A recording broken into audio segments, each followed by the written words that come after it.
तो नमस्कार सभी को, स्वागत है इस नए चैनल पर। ठीक, जिसमें कॉम्पिटिटिव और एकेडमिक दोनों की तैयारी कराई जाती है।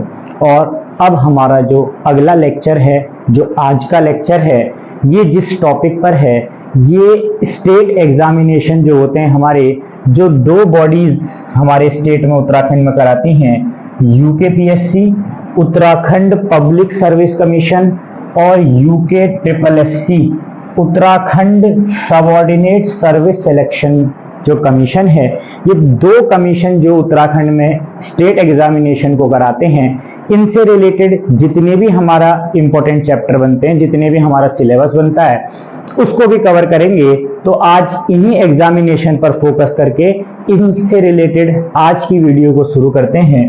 और आज का हमारा पहला टॉपिक उत्तराखंड कला और संस्कृति, आर्ट एंड कल्चर।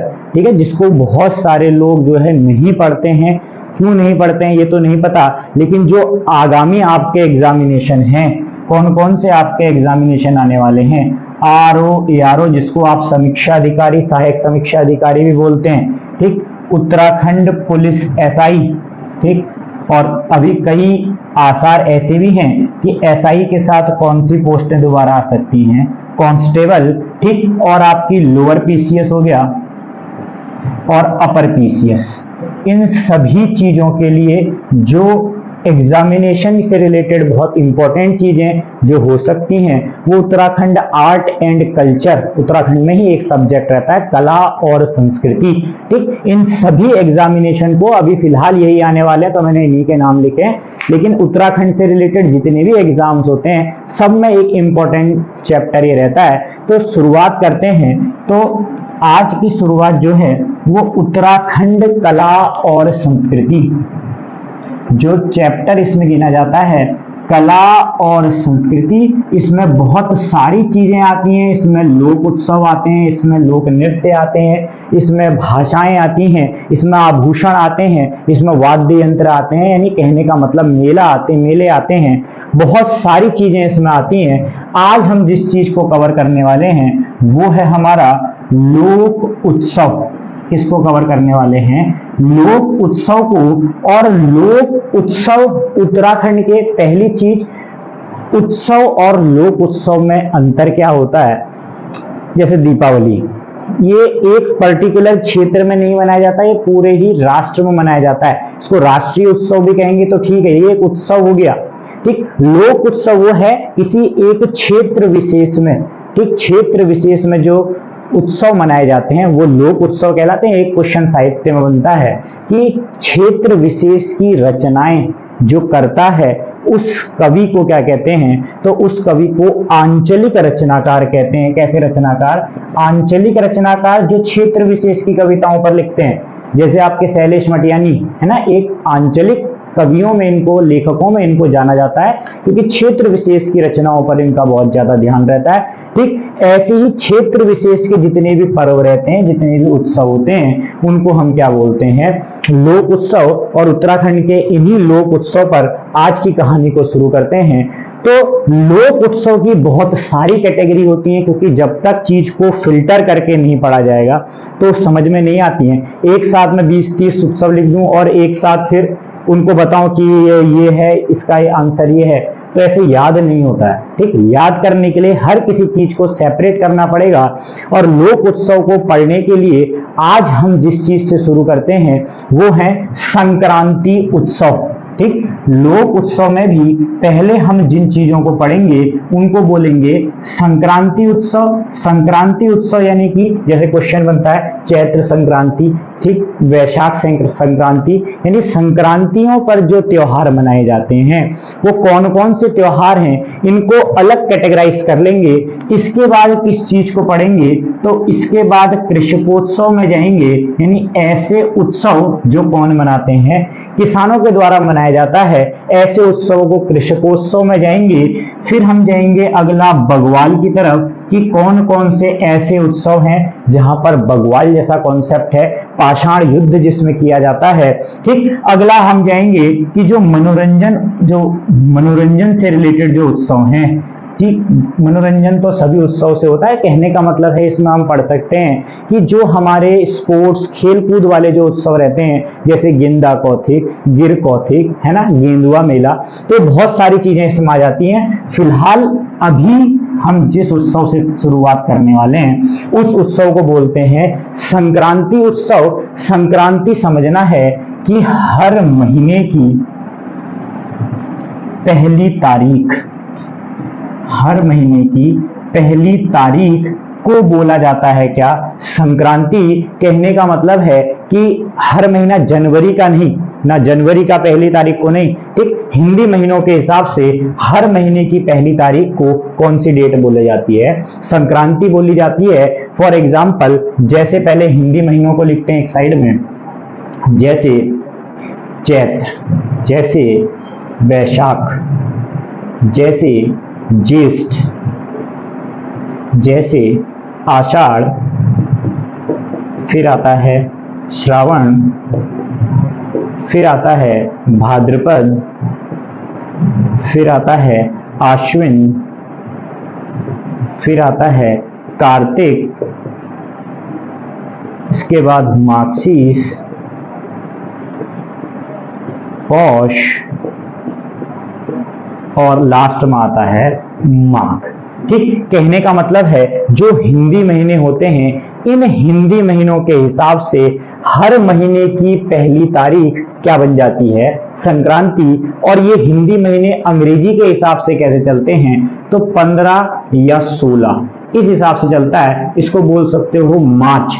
15-16 मार्च को हिंदी महीने का पहला दिन शुरू होता है, जिसको चैत्र बोला जाता है, और चैत्र का पहला दिन हो जाएगा चैत्र संक्रांति। ठीक, ऐसे ही वैशाख आ जाएगा आपका, 14-15 भी कर सकते हैं, है ना, कोई दिक्कत नहीं।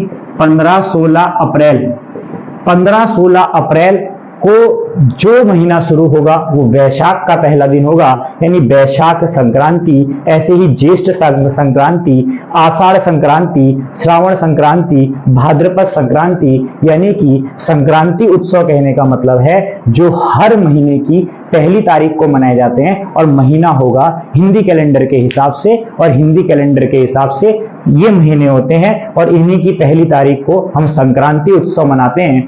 तो शुरू करते हैं संक्रांति उत्सव को पढ़ना। लेकिन संक्रांति उत्सव पढ़ने से पहले ये चीज ध्यान में रखनी है कि उत्तराखंड में उत्सव क्यों मनाए जा रहे हैं।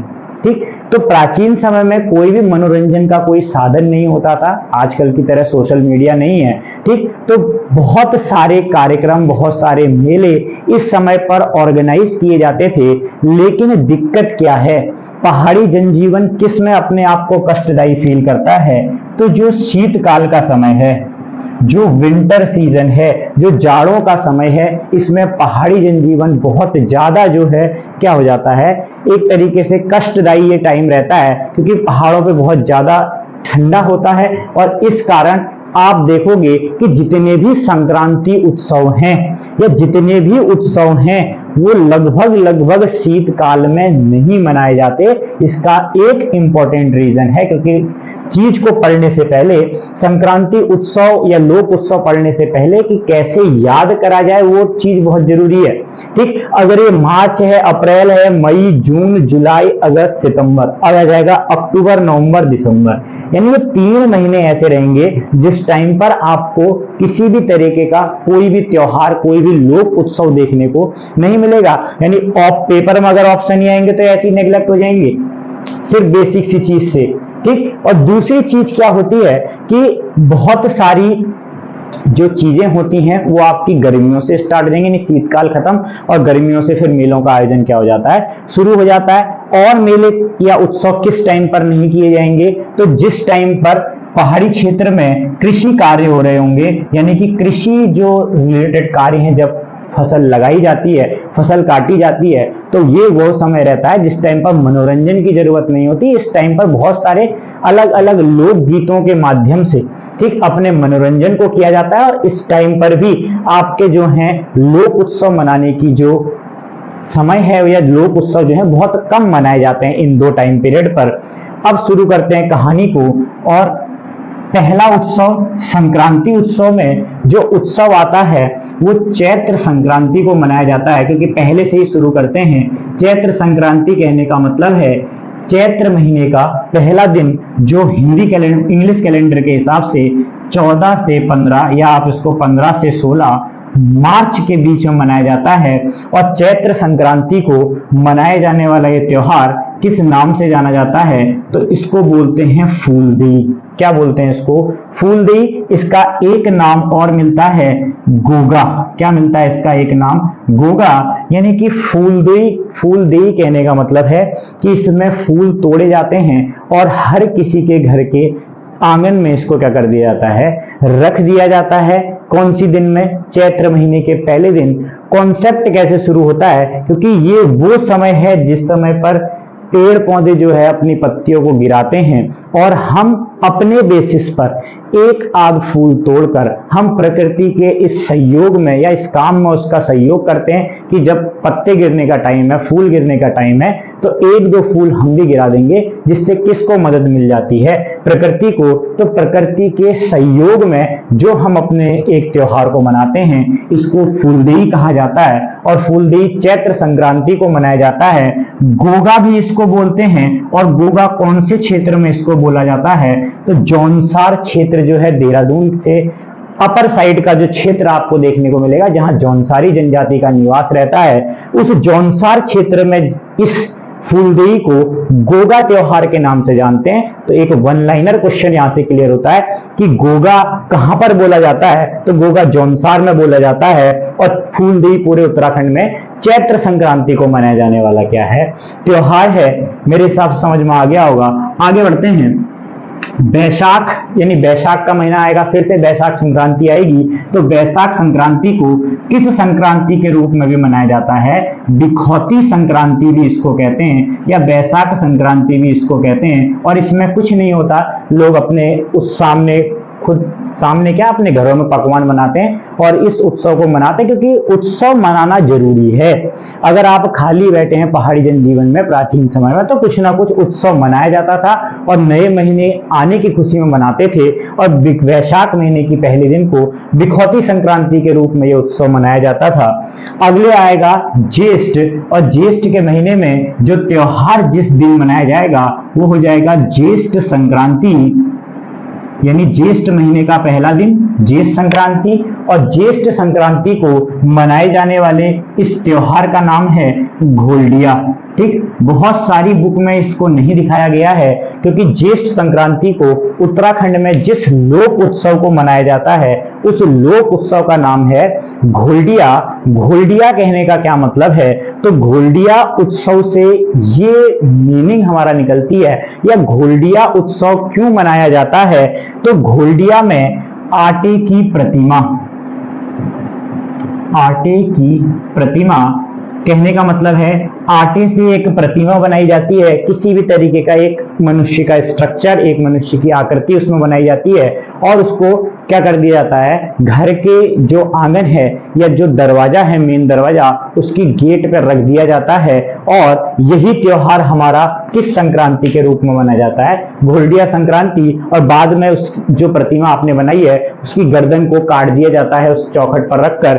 क्यों? क्योंकि इससे बोला जाता है कि जो बुरी चीजें जो पहाड़ी कल्चर में मान्यताएं होती हैं, वो सब उस घर से दूर हो जाती हैं। और ज्येष्ठ संक्रांति में मनाए जाने वाले इस त्योहार को घोलडिया त्योहार बोला जाता है। और कब मनाया जाता है? ज्येष्ठ संक्रांति, यानी ज्येष्ठ महीने का पहला दिन। आगे बढ़ते हैं। आषाढ़। आषाढ़ में देखो, मार्च, अप्रैल, मई, जून का ये महीना चलेगा। और जून के महीने में, यानी आषाढ़ के महीने में, पहाड़ों में जो है कृषि कार्य तेजी से चलता है, क्योंकि नई फसल लगाने का समय आ जाता है। इस समय पर धान बोए जाते हैं और अन्य चीजें बोई जाती हैं। तो इस आषाढ़ के महीने में किसी भी तरीके का कोई भी उत्सव नहीं मनाया जाता। जो पहले चीज बताई थी उसके बेसिस पर काउंट करना है। चैत्र संक्रांति फूलदेई, बैसाख संक्रांति बिखौती संक्रांति, ज्येष्ठ संक्रांति घोलडिया, आषाढ़ संक्रांति को कोई उत्सव नहीं मनाया जाएगा।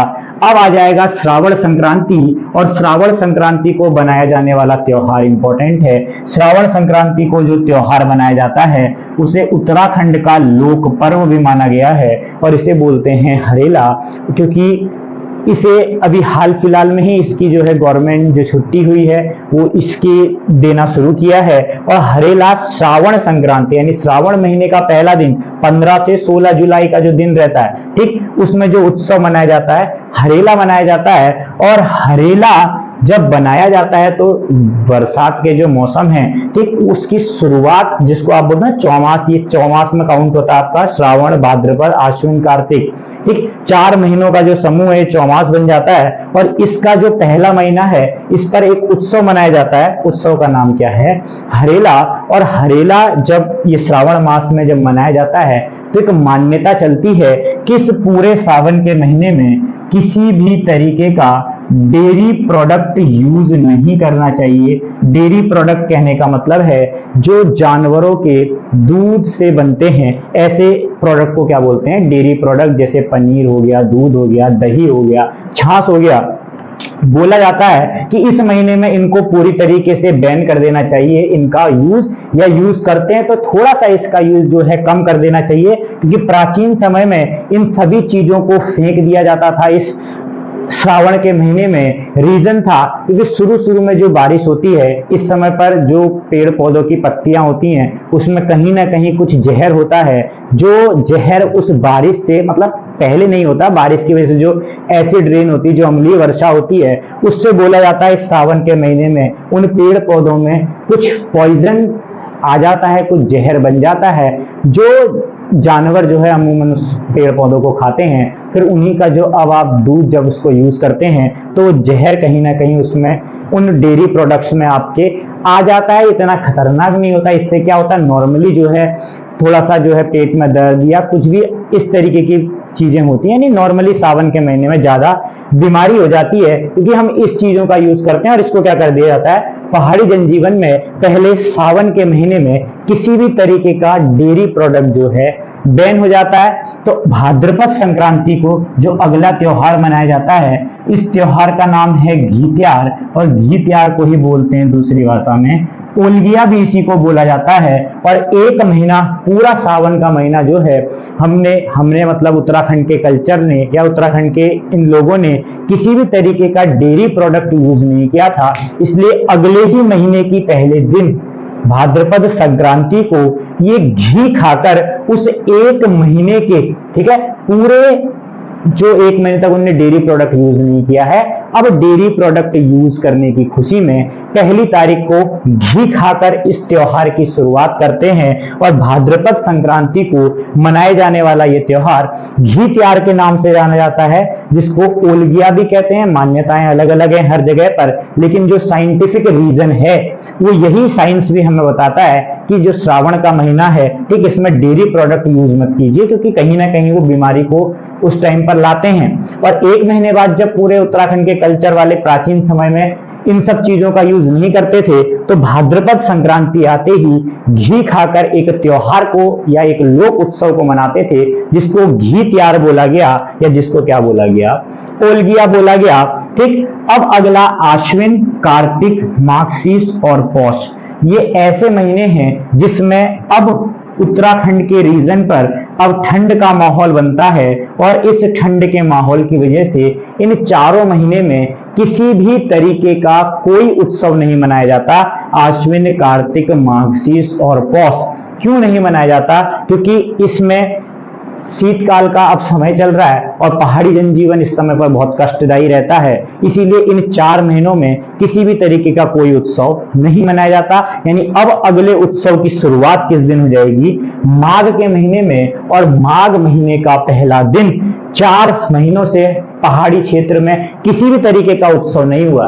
तो आप सोच सकते हो, यानी माघ संक्रांति जब आएगी तो एक अच्छा उत्सव माघ संक्रांति को देखने को मिलता है, जिसको आप उत्तरायणी ठीक, या इसी को कई जगहों पर किस नाम से जाना जाता है, घुघतिया करके एक त्योहार बोला जाता है। इन दो नामों से ये 14 जो जनवरी का जो दिन है, 14-15 जनवरी, वैसे 14 जनवरी मेन होता है, ठीक, तो 14 जनवरी के दिन माघ संक्रांति के दिन एक त्योहार मनाया जाता है, उत्तरायणी घुघतियार। इस दिन जो है माघ का मेला भी लगाया जाता है। किस खुशी में, क्योंकि 4 महीनों से उत्तराखंड में किसी भी तरीके का उत्सव नहीं हुआ है। तो माघ में 2 रीजन है, एक तो 4 महीनों से आपने उत्सव नहीं मनाया है, और दूसरा रीजन ये है कि इस समय उत्तरायण का मतलब होता है कि अब सूर्य मकर रेखा से ठीक कर्क रेखा की तरफ चलना शुरू कर देता है, यानी ये एक इंडिकेशन देता है। कर्क नॉर्थ में है, मकर साउथ में है, ठीक, 23-23.5 degree north, 23.5 degree north and 23.5 degree south. Tropic of Cancer, tropic of Capricorn, कर्क रेखा और मकर रेखा, ठीक, ये जो कोऑर्डिनेट्स हैं, अभी सूर्य मकर रेखा पर है। अब 14 जनवरी आते ही ये मकर रेखा से ट्रेवल करने लगता है कर्क रेखा की तरफ, यानी ये इंडिकेशन देता है कि अब जो है जाड़े खत्म हुए हैं और कौन सा मौसम आने वाला है, गर्मी का मौसम आने वाला है। दूसरी चीज ये रहती है 14 तारीख को या माघ संक्रांति में उत्सव मनाने की कि 4 महीने से आपने कोई उत्सव नहीं मनाया। और दूसरी चीज, अब गर्मियों की शुरुआत भी यहीं से मानी जाती है, उत्तरायणी से, और इसीलिए उत्तराखंड में इस दिन को खास उत्सव के रूप में मनाया जाता है, जिसमें माघ मेला भी लगाया जाता है। और बाद में आप पढ़ोगे कि कुली बेगार प्रथा का जो अंत था वो भी इसी दिन किया गया था, ठीक, बागेश्वर में सरयू नदी के किनारे सारे रजिस्टर बहा दिए गए थे। ये आगे जब पढ़ेंगे तो इसको आगे बढ़ाएंगे। तो फिलहाल आज का हमारा टॉपिक था संक्रांति उत्सव, ठीक, जिसमें हमने पढ़ा कि संक्रांति क्या है, तो हर महीने का पहला दिन संक्रांति है। और संक्रांति हर महीने के हिसाब से नहीं मनाई जाएगी। हर महीने के हिसाब से क्यों नहीं मनाई जाएगी? ऐसे महीने जिसमें कृषि कार्य चल रहा होगा, ऐसे महीने जिसमें शीतकाल का समय चल रहा होगा, इन महीनों में कोई भी संक्रांति उत्सव देखने को नहीं मिलेगा। यानी कि जो उत्सव इंपॉर्टेंट बने, चैत्र संक्रांति को फूलदेई, ठीक, जिसको जौनसार में गोगा त्योहार भी बोलते हैं, बैसाख में बिखौती संक्रांति, ज्येष्ठ संक्रांति को घोलडिया त्योहार मनाया जाता है, जिसमें आटे की प्रतिमा को रखकर उसको कट कर दिया जाता है। श्रावण संक्रांति, हरेला और डेयरी प्रोडक्ट इसमें क्या होते हैं, पूरी तरीके से बैन होते हैं। भाद्रपद संक्रांति को घी त्योहार को ही ओलगिया बोला जाता है। रीजन क्या है कि पहले पिछला महीना पूरा डेयरी प्रोडक्ट यूज नहीं हुआ है, तो भाद्रपद महीने की शुरुआत में घी खाकर इसकी शुरुआत की जाती है। आश्विन, कार्तिक, मार्गशीर्ष और पौष, ये 4 महीने जो हैं शीतकाल में चलते हैं, और शीतकाल में उत्तराखंड में कोई भी उत्सव नहीं मनाया जाता।